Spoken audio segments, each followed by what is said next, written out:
Welcome everybody to another live stream here on the YouTube channel. We've got an awesome guest, our friend Igor from Velo-Orange. We're going to talk about kind of the ups and downs of being a small bike brand and kind of a special live stream because Igor is also going to be announcing a hot new product exclusively here on the YouTubes. So Igor, thanks for joining us. Yeah, thanks for having me. It's going to be a lot of fun. Yeah. So really quickly, how are you guys doing with all this COVID stuff? Families healthy? Yeah, everybody's healthy, knock on wood. So yeah, we're still, Velo-Orange is still operational. We're kind of doing half days for all of our employees here. We still do have a physical product, so we ship it out to customers and other shops and stuff to keep them going. So yeah, it's about 2-3 hours, and then we send all the employees home and then stay for anything else that needs to be done. But yeah, things have been great. So yeah. Cool. So really quickly in the YouTube chat, if the audio sounds good, let us know. Someone just say audio sounds good, everything's working, so we can proceed with confidence. So one thing I wanted to talk to Igor about today is kind of the not ups and downs, well, ups and downs of running a small bike brand. Like, you guys have some pretty interesting products. How do you decide, which bike to produce? So it kind of goes off of what we want to make. We kind of have the flexibility to do that, not necessarily what we are expected to make. So we kind of go off of what we're looking for, what we want to achieve with a certain either bike frame or product, rack or handlebar or accessory. And then we kind of go from there. I mean, of course, we're going to have a whole bunch of ideas first. And, we go through the drawing stages and, R&D and see if it's actually feasible on a bigger scale. So what's kind of the litmus test from where you have an interesting idea for a bike or product, but it might be too weird for the market? Like, how do you balance that? I don't know. This is what I'm interested in, and like market demand. Well, I mean, our niche is pretty cool because we can create products and put something out that would, in the mainstream for let's say road bikes or something like that, would be very weird. I mean, when we made when we put out the crazy bars, I mean, that was a really weird bar for the time. Yeah. And so, but I mean, people jumped on it and absolutely, loved it. And it's one of our mainstays as a product. So we can kind of not be too afraid about making something. But at the same time, we want to make sure that we're putting something out that also has, legs for a while. It wouldn't make sense to do like one run of something. Because then all that R&D and tooling and investment is just, for one product that has a short run. For sure. So we want to make sure that we have something that lasts for a while, given its product, life cycle. So yeah, but I mean, we're going to make stuff that we want to ride. So yeah. Is there any bike that you personally wanted to make, but had to back off and be like, oh, that might be too weird to put in production? Well, I mean, so the big announcement that we're going to have is a bike that I've wanted to have Velo-Orange offer for a long time. And I think it's now is probably a great time to offer it. So that's probably I've been saying I wanted this particular design for a while. And I'm excited that it's actually, coming, that it's going into production soon. Yeah. What's kind of the timeline in terms of, a little germ of an idea to where it finally reaches the market? Like, how long does that take? So I would say for a frame, if you're starting from scratch, that is, you don't have any existing tooling, it's a brand new idea. I'd probably say probably about 2 years going from idea and drawing to actually having the product in your hands. And that's if everything goes well. That is to say that it passes, it goes through prototyping and has good is approved through testing and stuff like that. How many prototypes do you guys usually go through? Typically 2 rounds, sometimes 3. If we're lucky, not necessarily lucky. If we did it right, we could do 1. Depending on the application. Now that's just for that's for frame sets. With handlebars, for example, for handlebars, it's kind of a different animal, just because you have to make sure that all the bends are right, that all the tubing is drawn correctly, that and that sort of prototyping will go a lot faster. So for a handlebar, we could, it could be a year from actually saying here's the specifications and then having the actual product in our hands. Has there ever been a time where you went through the drawing process, you got your prototype and been like, oh, that didn't work out as well as I hoped, and they had to scrap it or make a major design change? I would definitely say so. Yeah. I mean, I would say it doesn't happen all too often because we would catch that sort of thing early on.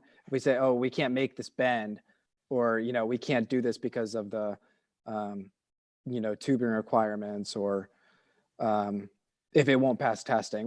We have a very good idea at this point what will work and what won't. So we can, there's very rare that we start a project and, actually go through prototyping and then it doesn't come to fruition. Right.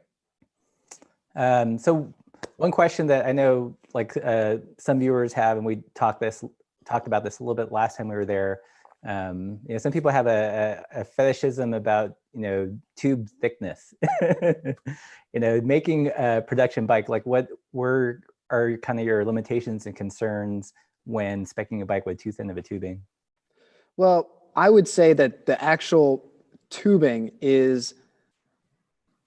it's very important for the frame, but as a complete bicycle, the tubing is less as important as the entire package together.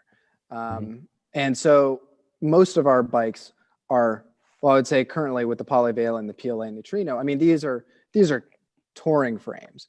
I mean, of course, with the polyvalent, you could do randonneur events, you could do gravel rides and stuff like that, no problem. But we still, at the heart of it, is a touring bike. So don't be afraid to load it up. Versus if you had a bike that was designed with super thin wall tubing, with the lightest chain stays and down tube and fork blades and stuff like that. I mean, you're not necessarily going to be able to carry a significant load. So you kind of go for the application and the outside cases, and you kind of can kind of bring it back and kind of lighten things up as you go. But I wouldn't say that specifically just tubing specifications has a huge bearing on the way that a bike feels. Right. Additionally, we have constraints for testing. I mean, if you were to make a custom bike for one person that has this specific application, has a weight of this and has this power output, you could build the perfect bicycle for that person. But as we're on a bigger scale and we have testing responsibilities, those restrictions are greater for us. Right. Yeah, it seems like your hands are tied because you don't know what the end user is going to do with the bike. Yeah, exactly. Yeah. They could be doing something that you didn't completely intend or imagine, and you have to cover your bases. Yeah, exactly. I mean, that's the reason that they have various tiers of testing. I mean, you have the mountain bike testing, and I think recently they started putting in gravel testing, which is it used to be like racing and touring testing, which basically has different frequencies and loads and stuff like that, and for how long. And then there's gravel, but I don't really know how widespread that sort of testing is right now. Yeah. I wonder do you know who gets to decide like what the test is for the specific class of bike? Is there must be like a testing body or something? Yeah, there's a testing body that, well, they have it, the it's basically a group of people that basically agree on, okay, these are the conditions for testing, and these are how it's going to be approved, and here's the fixtures and stuff like that. So I don't know exactly who the testing body is. Oh man, you should see the manual for the test. I mean, it's like you're talking like 5-6 inches thick of all of the specifications and stuff like that. Because it's not only frames. I mean, you test, wheels and forks and brakes and stuff like that. So it's a whole thing. Right. Cool. Well, I think one last question before we go into the big product announcement. Is there any product that you guys have designed that kind of surprised you and how well it did? Oh yeah, I mean, I would definitely say the neutrino. To be honest, I mean, it's like we put that out and we're like, okay, we'll see how this goes, because I mean, mini velos aren't exactly, at least in the United States, aren't exactly a bike that that you see very often. I mean, in Japan, you see them much more frequently. But in the United States, you just really don't see them very often, let alone a sort of boutique one that has, disc brakes and big clearances and stuff like that. So I was very pleased with how people jumped on them and really, so to speak, took off with them. Did you guys have to like really psych yourselves up to go into production with that bike? Like, were you kind of scared about it? I mean, it's a small bike, but I mean, the tooling that's on it is, I mean, it was all new tooling for pretty much every component. I'm just looking at this one. I mean, with the wishbone seat stays and the chain stay bends and the fork, and it was a whole thing. So, yeah, I mean, it was a big investment, and it definitely was a great addition to our lineup. I think what sold it was that really tall rando bag. Oh yeah, absolutely. No, we still get called. I mean, I'll post a picture about it, and people will be like, I'll definitely take one. Like, all right, put your money where your mouth is. Right. Yeah, I didn't think that was real until I was at the showroom. I was like, oh, it's not photoshopped. No, I posted a video. People were saying that, and they're like, oh, it's definitely photoshopped. And then I posted a video of putting my 1-year-old son into it. And I think that sealed the deal for a lot of people. Deep fake video. Cool. Well, let's talk about what's coming up. Do you want me to bring up the slides, or do you want to intro it first? Okay, I can do an intro first. Okay. All right. So this is the here we go. Let me get the come over here. Can you guys see it okay? Nice. Okay. So this is the next generation polyvalent. Now we're calling this one the low kicker. So it's not exactly a step through, because step throughs typically are they have a much lower top tube. Think of like a Dutch city bike. It's not a mixty, technically speaking, but it is much more convenient to get on and off of, and it's still great for touring and any sort of event riding that you'd want to do. So the big difference is, do some forced perspective here. So we have through axles, 12 millimeter, front and rear. We have a threadless headset. The clearances are still the same. So it's a 650B by 48s with fenders, or 26 by 2.3 with fenders. It has still a kickstand plate, as you can see by this lovely kickstand that's holding the bike up. And it has all of the fender mounts and rack mounts that you would need. So if you wanted to, do you want to go show some of the close up? Yeah, I'll do that. So I'm going to share my screen here. All right, y'all. This is the close up photos. It's a beautiful looking bike. So Thank you. Does it ride the same? I mean, is the trail and the geometry essentially the same, but just the kind of modern touches, or? Yeah. So basically, when we designed the disc brake polyvalent, we designed it so that we would be able to take some of the tooling and some of the geometry and stuff like that, and apply it towards future generations. So we could kind of, it would basically be a platform upon which we could build and modify it to suit the needs of, you know, the market and component availability and stuff like that. So this is the kind of the next logical iteration of it. So yeah, we just it's shockingly modern with the through axles. But you know what? I think it blends in nicely because you mean it's a nice sort of combination of a modern and sort of classic style. I like that it's still got all the, you know, kind of the mounts that you would expect from something super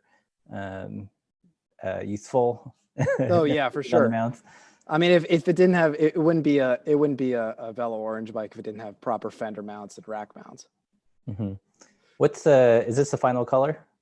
This is the final color. Yeah, we have 3 other colors, and they just did not.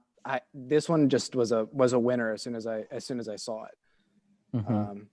So it has internal cable routing, cool. And it's just like our current bike, our current polyvalent, and it has a internal tube. So you just push the housing through, and then it pops out the other side. You don't need to fish around or anything like that. That's nice. Yeah. That's good here. It pops out there.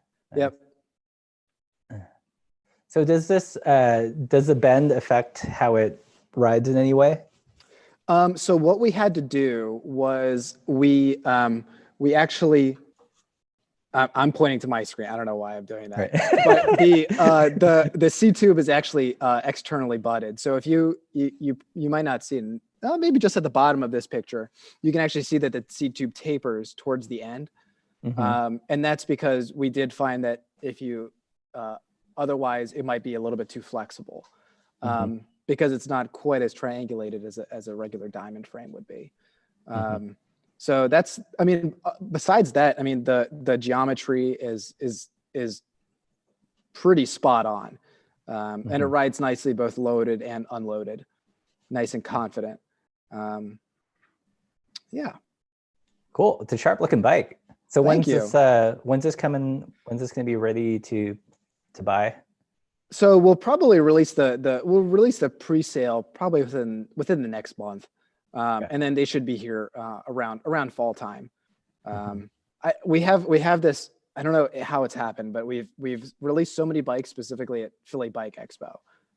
It just the way that it times, you know, with around like October, November, depending on how they do it, is a great time for us to show off a new product in real life. Right. Cool. So are you gonna do a diamond frame version of this with all the modern touches as well, or just have this for one? Yeah, we're gonna be doing a traditional diamond frame version as well. But the low kicker style will be available in the small, medium, large, extra large sizes. Because I think that honestly, I think this is a great setup for anybody, really. So so I think it'll be the diamond frame will have an additional water bottle cage mount, you know, on the C tube, where this one just doesn't have it. There's just not enough room. But besides that, that's the only difference, really. Right. So kind of related, but unintentional question here is, now that you've got this wonderfully utilitarian fork with lots of offset and through axle and disc brakes, do you think that'll ever be aftermarket? Sure. Why not? I mean, if somebody, we usually do get some extra forks, and you know, we don't want it to happen, but if somebody does get into an accident or something like that, and the fork bends, we have extras. So, I mean, if there was enough demand to have a fully, you know, separate option, I would be happy to have it. And especially now with the through axle and the threadless, I think that would be. Yeah, I can think of like a couple bikes, like the Midnight Special. I think the fork is like hideous on that one. but that, that could benefit from, it doesn't have all the mounts either. So I don't know, it could be a neat like aftermarket piece for some folks. Yeah. Well, awesome. Dang, pictures look great. Sweet. Well, I think we're at 120. I'm gonna stop the screen share here. And do you feel like taking questions? Oh yeah, I'd be happy to. Okay, so the way this is work, we're gonna do it with our Zoom participants first. These are folks that support the channel via Patreon. They get access to wonderful things like this. So if you're on the Zoom and if you've got a question, use the virtual blue hand button, because I think it'll be too crazy if I try to find you in gallery. So there should be an option to kind of raise your hand virtually. So any questions for Igor in the Zoom? No questions? Okay, maybe do a real raise. I know, depending on the device, some people might not have the raise hand button. But okay, well, we got one from Velo Studio. Unmute. Okay, you've got the floor, Andy. Hey, can you hear me? You good? Yep. The question I've always had is, I've been fascinated by the neutrino, and every time that bike pops up on Instagram or something, it's some kind of unique case, either loaded down with bags, or I even saw one with somebody had it loaded up with cats. What are some of the things that yeah.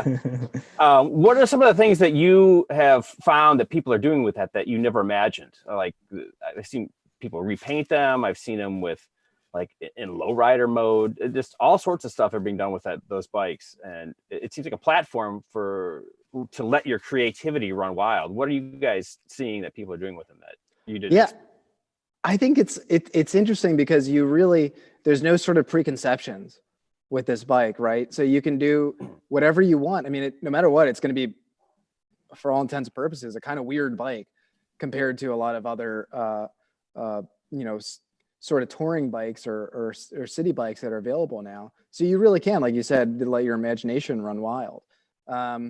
What I do like is that people are using more BMX components on them, which I think is super cool. Like there was one that we posted a few days ago that had, it was a red BMX rims with a White Industries crank and a matching headset, and then it had the big, upsweep BMX bars. So it was essentially a slammed stem, but with so much rise, it looked like a BMX bike. But the rider is riding it like a regular bike, and that's kind of what we intended. You really can have fun with it. You really don't have to take it too seriously. So, and I think I've been seeing a lot of internal and single speed builds as well, which is a really neat thing that people are doing, because it makes sense, especially if you're riding in the city. You come to a stoplight, you can shift all the gears and don't have to worry about anything like that. Yeah. Cool. Thanks, Andy, for the question. I think someone mentioned that Patrick, I'm going to unmute you. Do you have a question? You've got the floor. Oh yeah. Is the new bike, all your bikes are like post mount brakes? Is there a reason you're not moving to flat mount? They are, the polyvalent is IS. So you just use an adapter. And then the Pass Hunter, which, let's see, this guy, that one is flat mount. Okay. So flat mount is just, I guess, it's a little bit more finicky in many regards. For example, I've seen a few custom frame builders that are able to integrate a flat mount brake into a curved fork, but for the most part, they're all straight blade. So it's a little bit harder of an integration. So with the Pass Hunter, we did a flat mount because it's going to be using a straight blade fork. But on the polyvalent and the PLA, they both use IS. It's also a little bit, arguably, it's a little bit hardier. There's just more material there. Mm-hmm. I've seen that. Like, I remember we were at the Chris King open house, and I was talking to Adam Sklar. I was like, "What's the trend that you love and you hate?" He absolutely hates flat mount. I think it's trickier. It might be trickier in just in fabrication. Even like my Crust Bambora, it's like flat mount in the rear and like post in the front. That's kind of weird. Yeah. Okay, we got a question from Brian K. You are unmuted. Ask away. Hi, thank you. Now with this, this question is pertaining to the new polyvalent, and I stepped away for a bit. So if I missed it, my apologies in advance. But now that there's like this kind of low top tube version and high top tube version, how do you guys envision kind of steering people to one or the other if they're choosing between a polyvalent? Also, kind of like tacked on to that. Do you foresee kind of using marketing to kind of break down, especially in the US, like the gendered stereotypes about low top tube bikes? Because I mean, I think they're super useful for being able to like bail out and not get into an injurious situation. Yeah, I mean, I think that's really going to be a way to go. I mean, we do have these preconceived, notions that a step through sort of design is a lady's bike, but fact of the matter is they're super practical. Like you said, you can bail out and not have to worry about hitting anything. And then they're just good, for city use and for touring, I would say as well. So yeah, I mean, it's just going to be a matter of marketing and showing just anybody can use this. In addition, there's a lot of people that just can't swing their leg over a traditional diamond frame. So while you have all of the utility and capability that the bike offers, you also have the ability now to actually fit on it and use it without feeling, maybe discouraged that you can't swing your leg fully over it. So I think that's a great way to look at it as well. Thank you. Cool. Any other questions in the Zoom?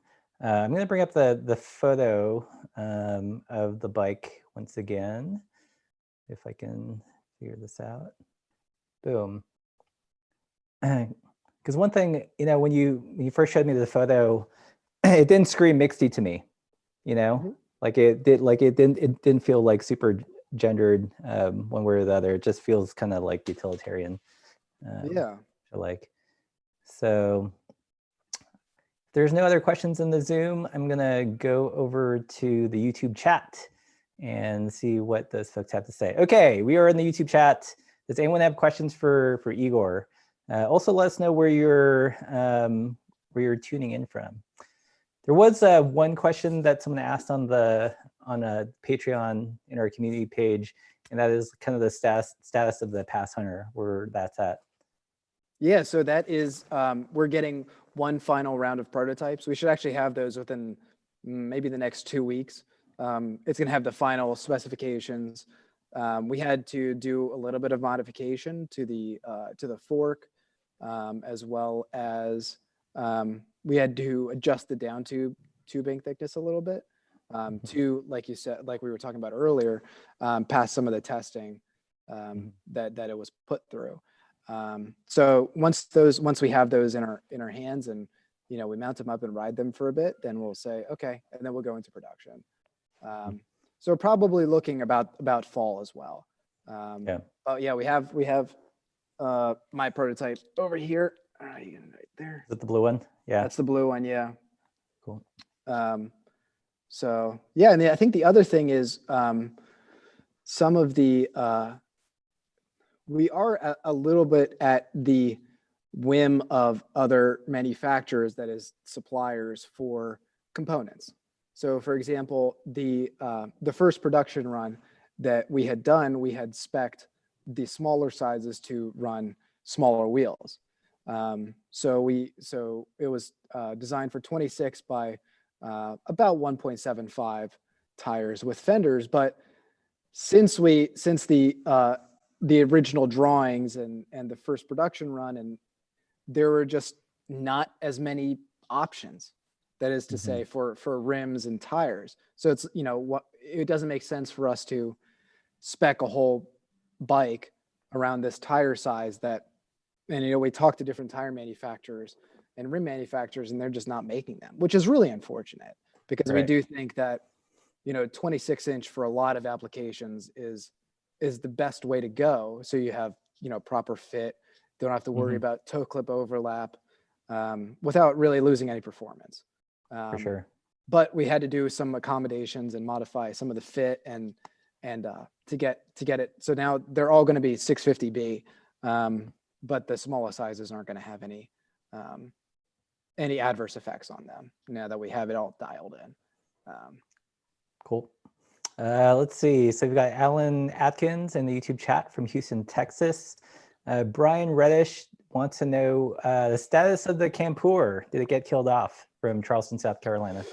Yes, unfortunately, we had to give it at the axe. It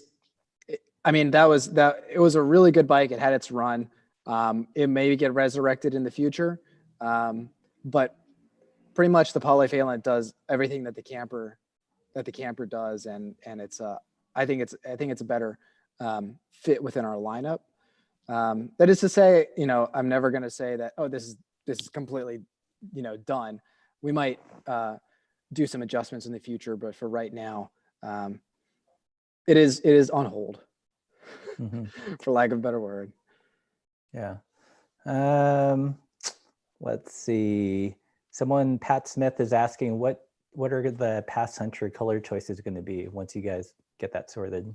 So it's going to be the blue that's here, and then I don't know if you guys can see it over here. This guy. It's going to be that red. Okay. So those are going to be the two color choices. We're getting a couple samples of down tube decals, kind of like a foil silver logo to see what those look like, but that'll all be revealed soon. Not here, but soon. Don't worry, guys. One at a time. One at a time. We can only do one massive product announcement at a time. Let's see. Will Reynolds is tuning in from Albuquerque, and Will asks, "Are you staying away from 700C frames intentionally, or?" Well, there's a couple considerations when you go look at 700C frames, and that isn't to say that there's nothing wrong with them. It's really comes down to a matter of fit, because our bikes have pretty big tires. So I mean, they're spec'd for 650 by 48s with fenders. So that's a big tire.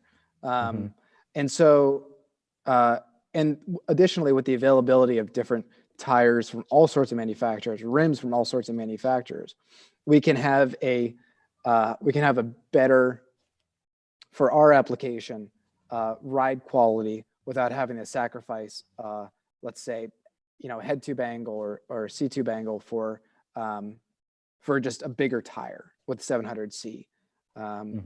So we're not staying away from it. We just think that right now we think that 650B is a really good option for the vast majority of the riders of our bikes. So yeah, that's really what it comes down to. Yeah, I'm a fan for sure. And if you guys want to nerd out on why I think 650B is so great, I've done multiple videos about trail and how there's kind of a compromise in geometry when you stick to larger wheel size and as the bikes get smaller, and why 650B makes sense for those applications. So dig through the archives, man. You guys are in quarantine. Yeah, I know. Look here. Super nerdy about that stuff. Let's see. Christopher Brown from Santa Rosa, California asked, are decals below or above the powder coating? They are going to be below the clear coat. Okay, below the clear coat. We got Levi Mills from Minnesota. What else? I'm going to check. Is there anyone on the Zoom call that has the question? Raise your virtual blue hand. I feel like I'm spinning plates, like jumping back and forth. It's very impressive. Let's see. So the Frugus asked, the neutrino bottom bracket height lower than other bikes? I think to some extent it has to be because of the smaller wheels, or did you somehow jack it up?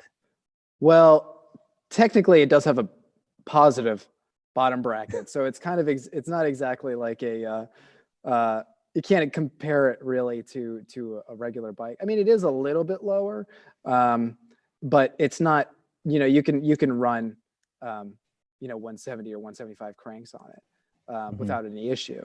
You probably, you wouldn't want to run like 180s or 185s or something like that. But that's part of the benefit of really one of the mainstays of the neutrino is that you can use regular components.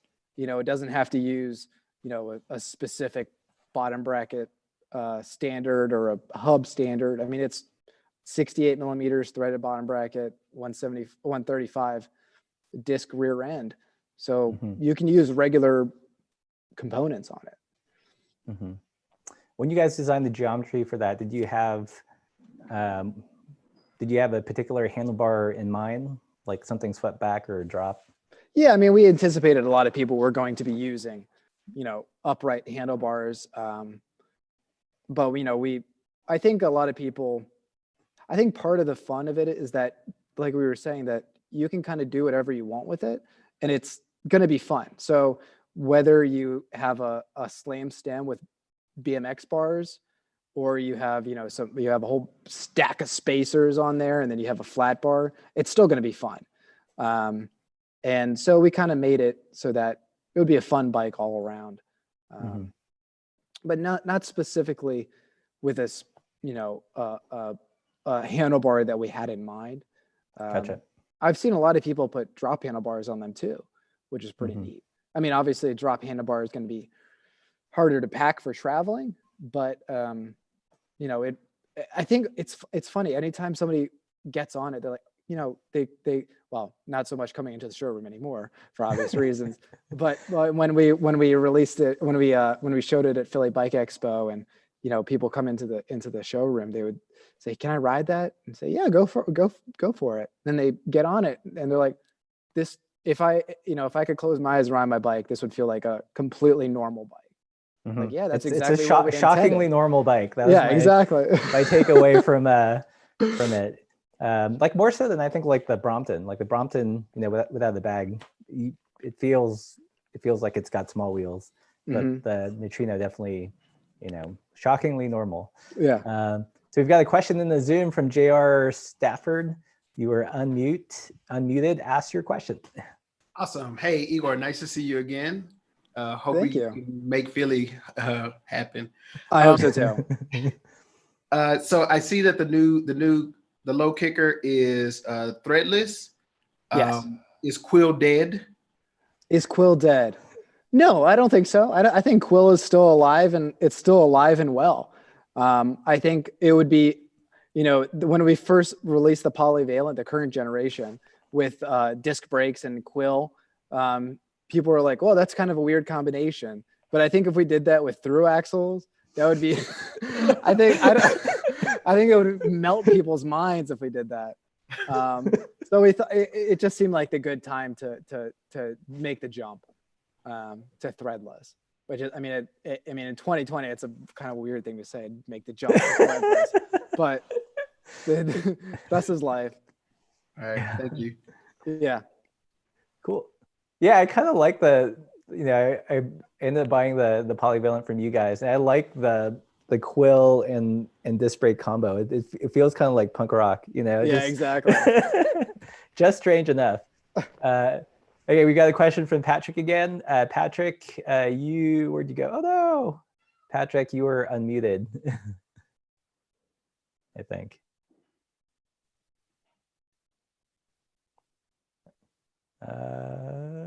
Okay, it's not working. So let's see. Oh, hey, I got it. It's working now. Yeah, just Quill thing. Quill is a good question because it's like I just put a Quill on an old bike and it feels amazing. But like related to that is like what old technology do you wish came, or old standards would you wish came back on newer bikes? Oh, that's a good question. Old standards. 9-speed. I would. 9-speed's good. I would say that longer reach caliper brakes. I think that you have all of these, while disc brakes have really made their way into road bikes. I think long reach brakes still have their place.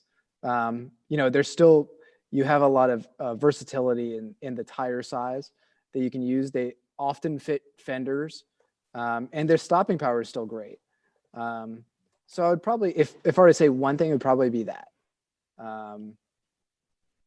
Yeah. Oh, I see. Michael said down tube shifter. I still love down tube shifters. I mean, you can get, I mean, we sell, you know, Diacom sells an 11-speed friction down tube shifter, which is actually super popular. So, I mean, down tube shifters, like quill stems, they're still alive and well.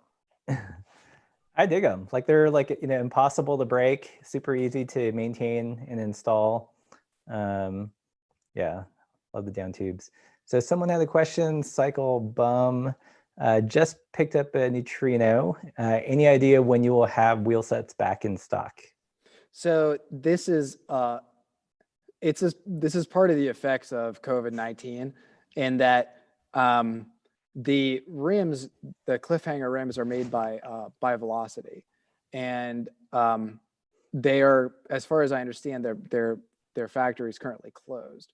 I think they're still shipping out, you know, things that are still in stock, but as far as, you know, extruding the rim and, you know, having it finished and then polished and then getting it to us and then building them up, I don't really have an I don't really have a good answer to that. It's just the lay of the land right now. We're all trying to figure it out. But I mean, you know, depending on what you want, there's we're doing a build for another customer that we have our hubs, and then we're getting them laced up to Sunringle. I think they're called Envy rims. They're actually a BMX racing rim, so they're actually pretty lightweight, but they're still super strong. So if you're looking for another option, that would be a good one. I think they only make it in black though. I hope that answered your question. Yeah. So what's the, you know, we had a live stream with Josh from Silka, and he talked a little bit about how COVID's affecting his business. Like they can have all the parts for the pump, but then this one little piece is plated in something that they can only source from Asia. Yeah. And yeah, because they couldn't get that one part, it's putting the shutdown on an entire product. When do you think when do you think the consumer is going to really start to feel like any supply chain issues? Probably happening now. I would definitely say now. I mean, from Velo-Orange, since most of our stuff is made in Taiwan, and they've done a heck of a job, you know, in doing containment and getting everything done really early. I mean, all of our vendors and supply partners, they're up and operational, which is really awesome. So for us specifically, we haven't felt the effects too bad. But for example, well, it's more some of the domestic, you know, stuff that is affected. So like we said, velocity, and then so that's really what it comes down to. But as far as feeling the effects, I mean, the effects are already here. So. Yeah, it seems as if you know, once things gets back on the tracks, there's going to be playing catch up. You know, so it's fulfilling like orders that were, you know, kind of dropped. One thing I didn't realize too is like how much product is sent on passenger planes. You know. Oh yeah. And that's yeah. We're just getting like a hard time getting product and parts and everything. Yeah. So let's see. Brent Kiyono asks, Igor, what's your favorite component in Vio's lineup from San Francisco, California? I would probably say the Nuvo Randonneur handlebar. I really like that. It's super comfortable. I would also say the Voyager rims. We worked really hard to make a really nice box section rim that was tubeless compatible. I mean, we went through probably half a dozen prototyping sessions to really get the extrusion right, the overall radius or diameter correct, and just making sure that everything's good on them. So that's a project I think we're really I'm really proud of. And yeah, I would say, I mean, a good wheel set is a important foundation to any bike. I mean, if you have a wheel that's, you know, that's far too heavy, or, you know, it's gonna cause you headaches far down the line, not only from a practicality standpoint. I mean, if your rim, if it sucks to get a tire on your wheel when you're stranded on the side of the road after you cut the or if you got a puncture or something like that, you can't get it off. I mean, it doesn't matter how good it is or anything like that. I mean, it's a balance between, you know, performance and practicality. So that we kind of try to balance those sort of things. Yeah. Cool. Let's see. Got some questions in the YouTube. So Alex Sears asks, do you have any creative ideas for packing gear on the new drop top tube? Any bag plans in the works for making that space? I mean, or does that defeat the purpose? I guess it would defeat the purpose, but I mean, it would be, you would be able to have a, you know, sort of 2-tier bag setup, right? So you have the one that's on top, and then you have the main triangle, and so you do have some possibilities there. And then you could, if you're doing a tour, you could have both of them. If you're only doing, you know, a weekend trip, you can just do the middle. So yeah, I mean, there's a lot of possibilities there. I haven't engaged a Roadrunner to do any bags specifically for that bike yet. But yeah, I mean, there's a lot of creativity to be had there. Lots of possibilities. Yeah. Hey, Andy from Velocity has got a question. Unmuting Andy now. You got the floor. Hey, Igor, what are some of the bikes of your youth that inform the bikes that you design and build now? Kind of the things that gave you the ride feel and kind of the, you know, the supple nature of the bikes that Velo-Orange produces. Yeah, so it's going from the mixedy standpoint, I've had a few Miatas, which I mean the bikes, I mean, they were sort of the lower end ones that I could afford at the time, but the ride quality was really nice. I mean, they're not exactly, you know, have the same utility or modernity of a bike today, but I mean, I had a mixedy that I rode for a number of years. And that was one of the first ones that I, you know, completely took apart and, you know, repacked all the bearings, touched up the paint, put my own, you know, components on it, stuff like that. So that was a big influence. I've had a few Schwinn tours that were nice. I mean, they're all sort of gas pipe tubing, nothing super special, but they rode nicely and they were fun.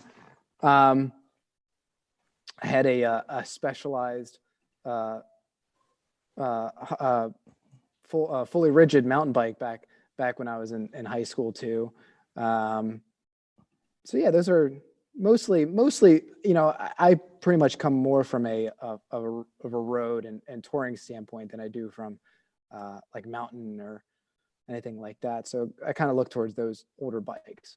Did you have did you have a list of things in your head? It's like, oh, on this bike, someday when I'm building my own bike, I'm going to add this and this. And someday I'm going to take this Miata ride feel. And yeah, I mean, that sort of thing. You definitely remember, you know, those attributes that you liked from past bikes and say, okay, I want to integrate this you know, this placement over here and stuff like that. So yeah, I mean, definitely, and you also learn about the bad stuff too. You're like, that was not a good decision that they made on that bike, so I won't do that.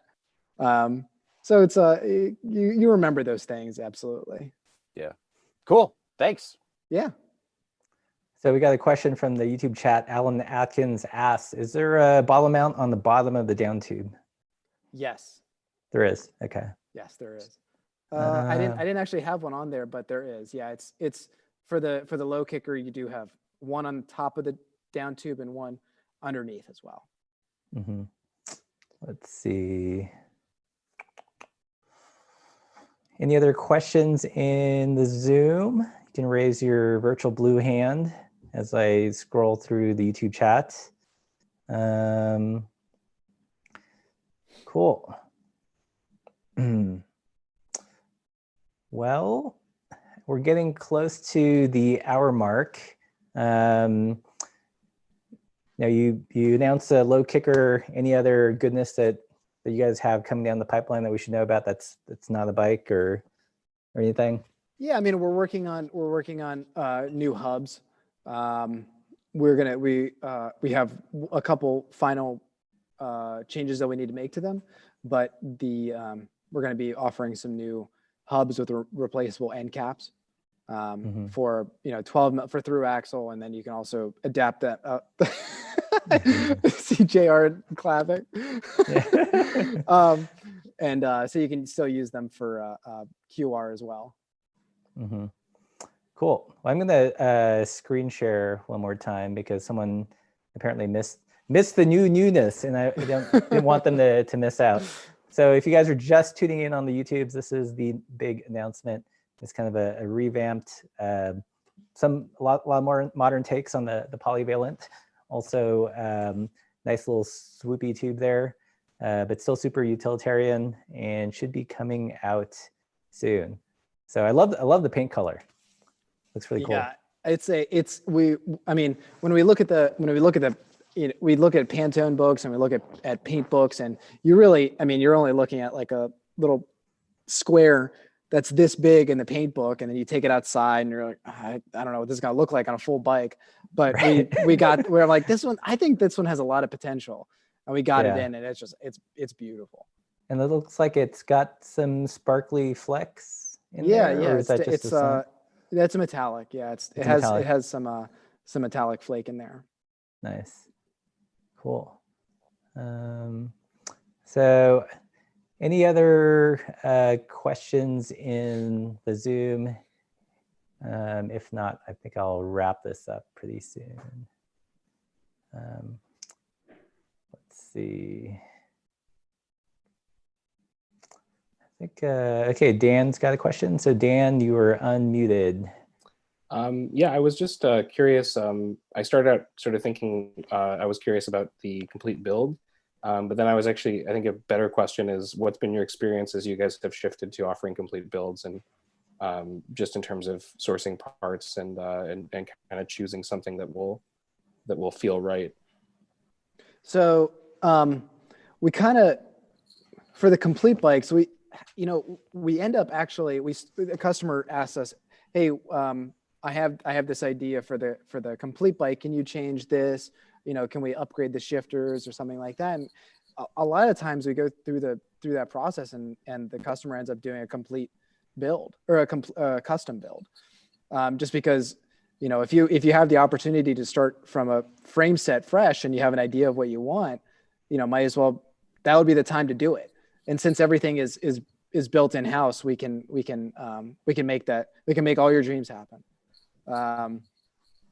So whether you want Shimano GRX or SRAM Red, we can get those products.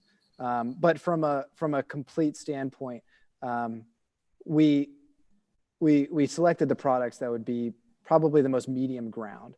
So somebody that doesn't necessarily want to, or maybe doesn't want to, or doesn't specifically know how to spec out a complete build. I mean, there's a lot of little things, spindle lengths for bottom brackets, what derailleur works with this shifter, stuff like that.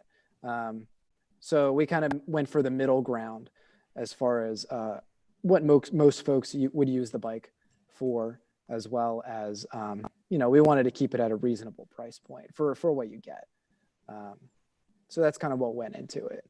That said, we'll likely be changing around the complete bike offering now that it's been a little bit since we had that offering. So we can kind of pivot towards some newer components, really without sacrificing anything, and really upgrading a lot of bits on it. Thanks a lot. Thanks to you both for taking the time. Oh yeah, cool. Thank you for being here. So did you find when you were offering the completes that almost all the time people were requesting part swaps?